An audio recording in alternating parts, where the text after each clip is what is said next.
আসসালামু আলাইকুম, this is five and my new mini blog. So guys, আইসিএসকে আপনাদের মসজিদের নারী গাছ এটারে সিরিয়াই দিতে, মানে সুন্দর করে দিতে।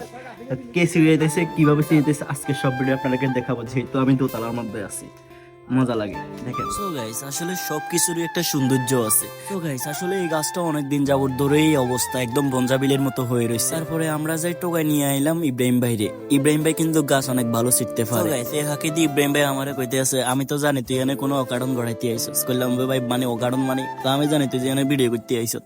আই গো ভাই, ভিডিও না দেখলে এনার কাম কি? সো গাইস, আসলে তারপরে ইব্রাহিম ভাই আমাকে বলল যে কয় যে এই তো ভিডিও করতেছস, তাইলে আমার নামটা একটু কই দিস, যেহেতু মানুষ আমারে কামে নেয়। কই আচ্ছা ঠিক আছে ভাই, কই দিব মনে। কইলাম ভাই আমি তো তলায় বসে ভিডিও করতেছি, কিন্তু আমার কাছে ভয় লাগতেছে কি পড়ে যায় নাই। আপনার কাছে কি ভয় লাগে নানি? ক ভাই যদি ভয় লাগে তাহলে তো ফেডে আর বাদ ঢুকতো না, আজকে বগেলে আর বাদ দিত না। ক ভাই গায়ে নাইল গাছের আঘাত নিচের দিকে নিলে ভয় লাগে না, ভয়টা তখনই লাগে বাড়িতে গেলে বাদ দিব নি। তো এত কিছু চিন্তা করে কোনো লাভ নাই, ফেডে বাদ জোগাইতে হলে কষ্ট করতে হইব। তুমি আদেরকে খাও তো তাই বুঝো না। তারপরে দেখতে আসছিলাম উনি কিভাবে নাইল গাছ ছিলতে আছে। আসলে ওনার নাইল গাছ ছিলাটা খুবই ভালো, যা একবারই বলার বাইরে। আসলে আমি প্রশংসা করছি না, আমাদেরও নাইল গাছ আছে, উনি আমাদের গুলো ছিলে অনেক ভালো ছিলে।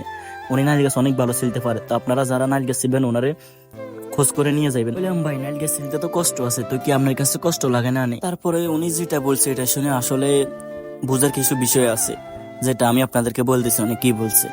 উনি বলছে ভাই কোনো এক সময় বাপে স্কুলে যাওয়ার জন্য অনেক মারছে, কিন্তু স্কুলে যাই না, ওই বড় বাজারের কাছে যে বসে রইতাম। আবার দেখা গেছে বাজারে চলে যেতাম হাঁটি হাঁটি সিনেমা দেখার লাই। ওইগুলা করার কারণে আজ এই অবস্থা। তো যারা পড়ালেখা করতেছো ভালো করে করো, না হলে দিন শেষে বাত মিলবে না। আসলে গাইস, প্রতিদিনই মানুষ রিজিকের সন্ধানে ধরতে আছে। কেউ ছেলে মেয়ের রিজিকের সন্ধানে, ফেটের সন্ধানে ধরতে আছে, আবার কেউ পরিবারকে শান্তি দেওয়ার জন্য ধরতে আছে। সবারই জীবন জীবিকা আছে। আসলে গাইস, আমি ওনাকে জিজ্ঞেস করলাম যে ভাই একটা গাছে আপনাকে কত টাকা দেয়? কয় ভাই যদি সারা গাছ হয় তাহলে আমাদেরকে 200 টাকা দেয়, আবার অনেকজনে কষ্ট বুঝি 300 টাকাও দেয়, আবার কেউ আছে 3-4টা সিরিয়ালে 900 টাকা দেয়, 1000 টাকা মিলিয়ে দেয়। এভাবে জীবন জীবিকা পার করতে হয় ভাই, কি করবো, নসিবে আছে। তো ভাই উনি যখন বলছিল যে নসিবে আছে, তখন আমি ওনাকে বুঝ দিলাম ভাই এটা হচ্ছে একটা কাজ, আর কাজে কোনো লজ্জা নাই। আপনারা যদি বসে বসে খাইতেন বা চুরি ডাকাতি করতেন তাহলে ওইটাতে শরম, কাজে কোনোই শরম নাই। আপনি এটা আপনার রিজিক, আল্লাহ এভাবে আপনার কপালে লিখে রেখেছে, সেজন্য এটা হয়েছে। তো উনি বলতেছে যে ভাই আসলে আমি এটা নিয়ে কোনো কষ্ট ভোগ করি না, যেহেতু আমার নসিবে আছে। আর নসিবের জিনিস কেউ কখনো বদলাইতে পারে না, একমাত্র আল্লাহ ছাড়া।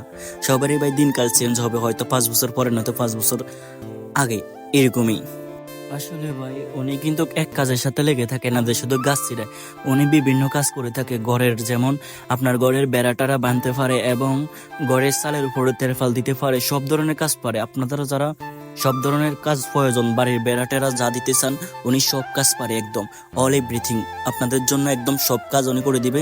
আর উনি আমাদের অনেকবার কাজ করছে, আমরা জানি ওনার কাজে কোনো চুরি নেই। উনি হকালালি ভাবে কাজ করবো, হকালালি ভাবে আপনার থেকে টাকা নেব। আর আপনারা যদি ওনাকে খুঁজতে চান তাহলে খোঁজার বেশি প্রয়োজন নেই, আপনি মিয়াপুর চলে আসলে ইব্রাহিম ভাইয়ের কথা বললে সবাই আপনাকে দেখাই দিব।